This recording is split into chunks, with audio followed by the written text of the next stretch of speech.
Hello, good afternoon mga kalakwatsero. So today is Friday, January 31, last day of the month na pala, no? So yan mga kalakwatsero, mag-update tayo din sa may San Joaquin, no? Barangay San Joaquin, sakop ng Santo Tomas, sa yung bypass road going to Malbar, yung shortcut road pala. So hindi natin yan na-update nung last month, no? Kasi hindi tayo nakapagpalipad ng drone, no? Sa lakas ng hangin. So ang na-update natin ay yung lang sa may Malbar na area. So din sa may San Joaquin, so hindi pa. So ito na yung barangay San Agustin, nag right turn tayo. So galing kasi tayo ng barangay San Miguel. So medyo maulan ngayon mga kalakwatsero, naambon, pero buti na lang tumila. So makapag makapag-vlog tayo, no? Makapag aerial drone tayo din sa may barangay San Joaquin. So ito na yung kalsada, no? Connected doon sa may Malbar, Santo Tomas bypass road. So yan ang i-update natin kasi sa daming bahay na tatamaan mga kalakwatsero. So noong last vlog natin, hindi natin ipakita sa inyo yung aerial view, no? Kasi sa sobrang lakas ng hangin nung time na yon. Baka ngayon try natin. So dito wala palang ulan din eh. Doon lang pala sa may barangay San Agustin ang ulan. Ay nako po. So ito na yung barangay San Joaquin. So yan yung kalsada papuntang barangay San Felix. Yan yun. Madaanan natin yung barangay Santa Ana at saka ang labas ay sa may San Felix din, Maharlika Highway. So itong kalsada naman, ito na rin yung papuntang Lipa. Lipa yan mga kalakwatsero pag diretso tayo. So ngayon mag right turn tayo. So ito na yung kalsada ng papuntang Malbar. Ito yung tatamaan ng bypass road. Yan. So di ba ang daming bahay talaga matanggal din kasi napakalaki, no? Napakalawak yung kalsada na yan. So itong area na to din tayo mag aerial video. So din tayo medyo may maluwag din na area. Yan ang liit ng kalsada one way lang to. Pero pag ito ay naging bypass road, maging 4 lanes to, both sides. Yan din tayo. Medyo maluwag din eh. Uy, hala, simenteryo pala ito mga kalakwatsero. Oh, no. So tara na mga kalakwatsero, mag-aerial video na tayo. So ito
Malaking barangay din to.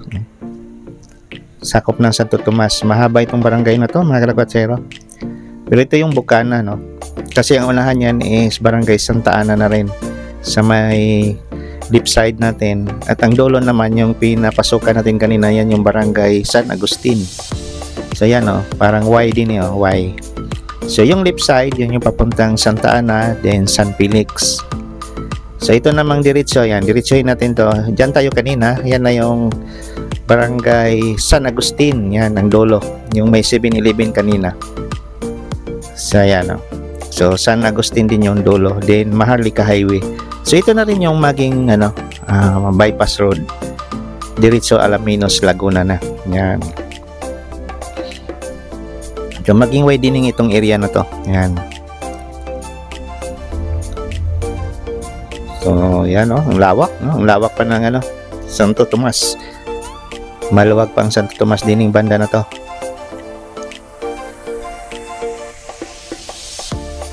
So, medyo cloudy ngayon. Hindi maganda ang weather natin. Buti na lang hindi na umulan. So, balik tayo mga lokatsero. Dini sa may Barangay San Joaquin. Yan. So, shout out pala natin ang ating mga kaibigan din yan. Dami nating kakilala din sa Barangay San Joaquin. Matagal tayo nagko-cover ng basketball din sa Inter Barangay ng Santo Tomas. So, yung kalsada na yan yung pinapakita ko sa inyo ngayon. Yan yung diretsong Lipa. Lipa din yan mga kalakwatsero, ang labas natin yan. Lipa, madaanan natin yung Santa Clara. Santa Clara din. Yun na yun, diretso na doon sa may Inos Luban din. So ito naman yung papuntang sa Barangay Santa Ana. Ang labas natin is Barangay San Felix din, Maharlika Highway. So yan yung kalsada niyan mga kalakwatsero. Yan o. So, kita natin na Mount Makiling, medyo cloudy ngayon, di maganda ang panahon. So, yan na nga. Buti na lang hindi umulan. So, balik tayo din mga kalakwatsero. So, tanaw na natin ang cemetery ng San Joaquin. So, kanina mga kalakwatsero, hindi talaga natin alam na ito ay cemetery, no? Nakita ko lang kanina na medyo maluwag. Pumasok tayo. Yun pala ay cemetery pala ito ng Barangay San Joaquin. So, nag-excuse naman din tayo at nag-sorry tayo. Hindi ko naman alam eh. Pasensya na po. Sorry po. So, ito na yung pinaka-cemetery ng San Joaquin. Hindi pa gano'n kalaki lang. Maliit lang. So, nasa gitna siya ng farm. Yan.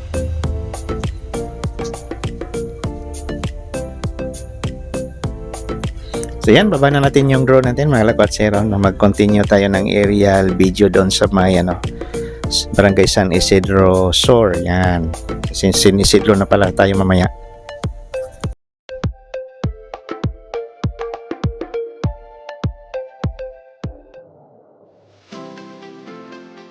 So tara na mga kalakwatsero. Continue tayo sa ating biyahe.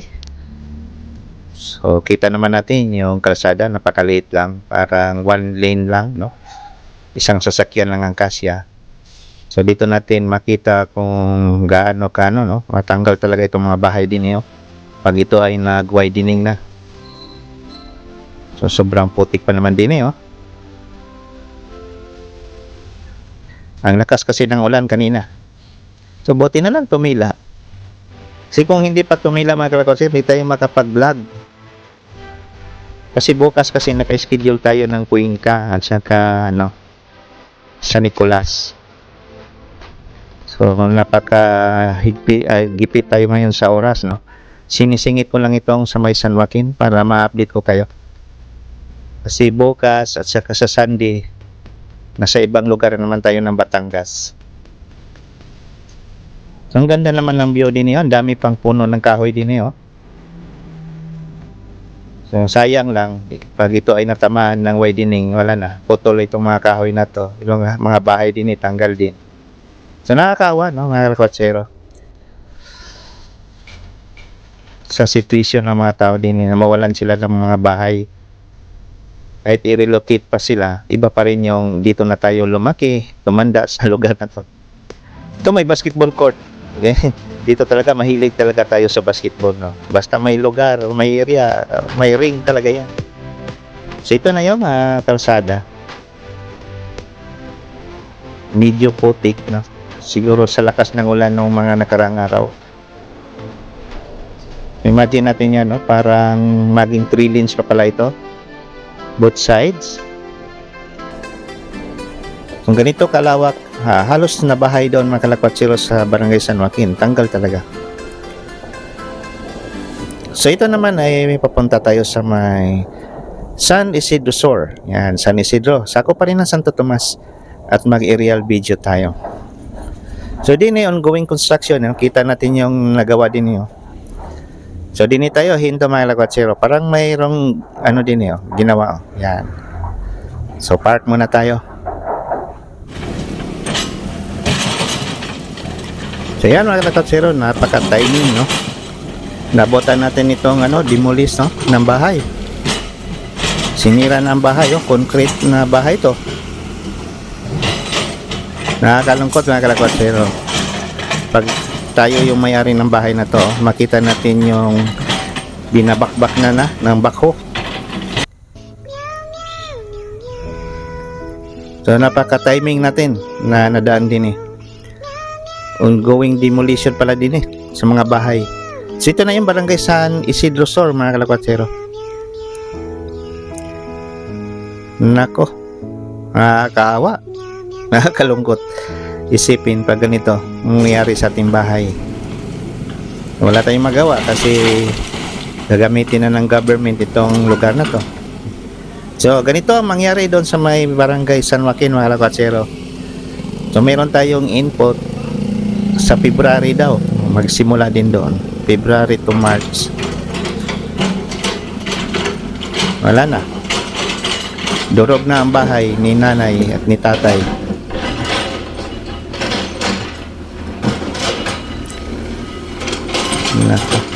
Nakakalungkot.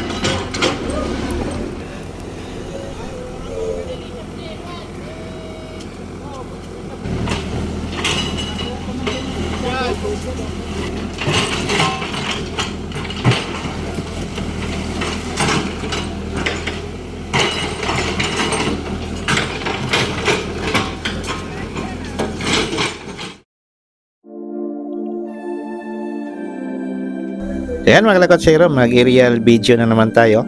So shout out natin si Mr. Neil Makahiya din sa may Barangay San Isidro Sur. So nakita ko siya kanina. Isa sa magaling na player din sa may Barangay San Isidro Sur. So ayan mga kalakwatsyero, yan yun, no? Ang area na ongoing construction ngayon. At nakita natin kanina yung bahay binakbak na. Nakakalungkot mga kalakwatsyero. So yan yun ang Santo Tomas Malbar Bypass Road. Yan, ito yun, no? Going to Alaminos. So intersection pa rin ito. Yan, no? So yan yung papuntang Padre Pio. Yan. Yung nakita natin ngayon. Ang labas naman yan is Barangay San Pedro. Yan. So yan yung kalsada papuntang Padre Pio Shrine, yun. Then ikot tayo, ito naman yung itong malaking kalsada, yan na yung Malbar, Santo Tomas Alaminos Bypass Road. So yan na yung papuntang Malbar mga kalakwatsyero. Nang labas natin ay sa may BSU, Batangas State University. Ang labas natin dyan. So yan na yung kalsada na yan. Malbar na talaga ang labas natin. So ikot pa rin natin yung drone natin. Din sa may left side natin, yan na yung papuntang Lipa, no? Ito na yung Santo Tomas Lipa Road, no? Pinakaunang kalsada ng Santo Tomas papuntang Lipa. Itong kalsada na to. The oldest road going to Lipa. Yan. So madaanan natin yung Barangay San Francisco. Ayan, Santa Elena. Santa Teresita. Yan, at Santa Cruz. Yan yun. Yung kalsada na yan. Nakalimutan ko pa, may isa pa, no? Na barangay. So, lipa pa rin ang labas niyan. So, yung mga tagalipa din niya na daan papuntang Padre Pio pag sila ay nagsuchurch. So, ito na yung barangay San Isidro Sur. Yan, no?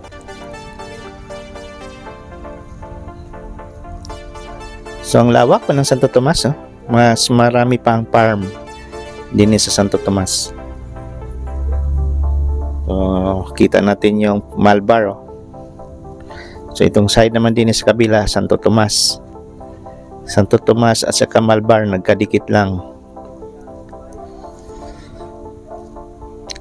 So, ito na yung papuntang Padre Pio Shrine. Yan, no. Tanaw pala natin din ang mga subdivision ng San Miguel, oh. Malapit sa may Makiling at saka sa may San Vicente pala.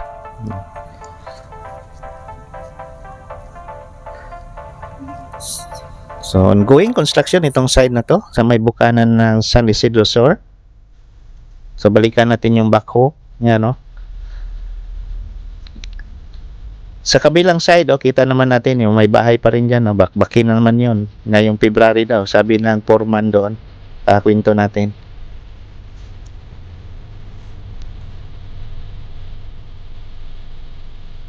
So, nakakalungkot mga kalakwatse, no? Medyo naging emotional din tayo, no? Kasi hindi mawala yung memories, lalo na pag matagal na tayong nakatira din, eh. Diyan na tayo lumaki, tumanda. Tapos ngayon binakbak na. Nakakalungkot isipin.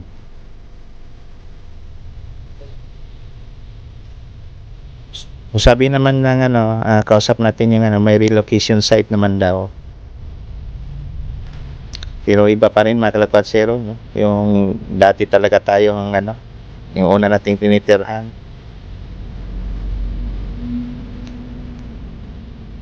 So, napaka-timing, no? Nadaanan natin.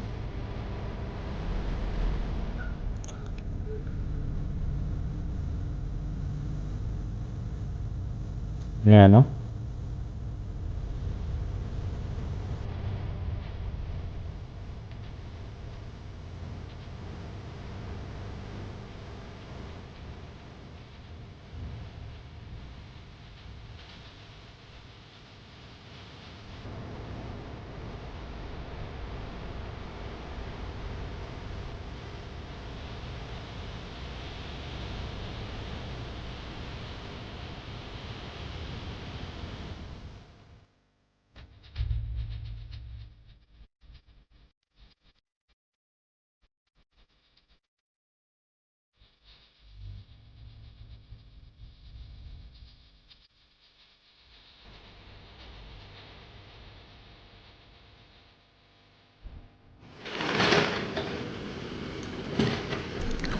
So yan, ito na rin yung next babakbakin next month mga kalakwatsero, itong bahay na to.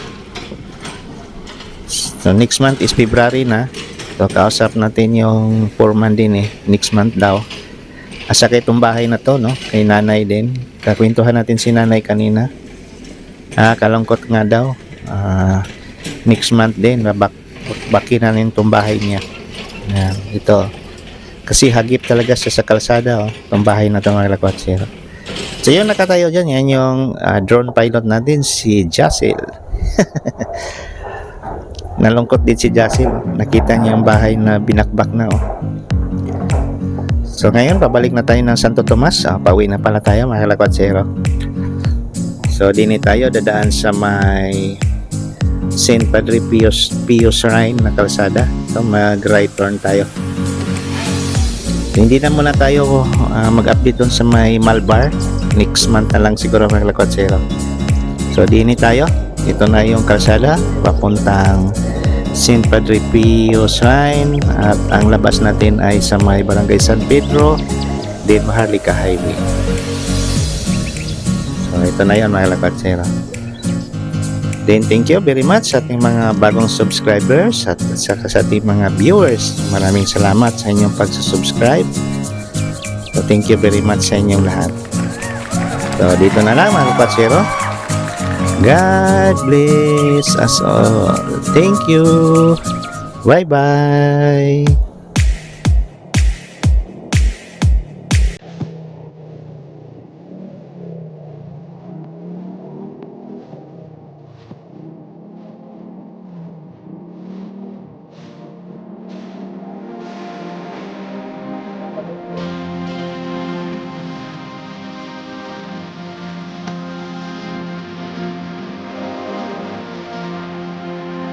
Ang dami na talaga yung katabi ko eh. Ang dami na. Ang dami yung katabi yan. Ang katabi.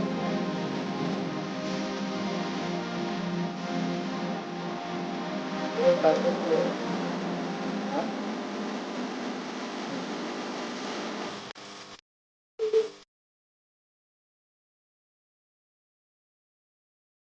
Ay, natubig lang.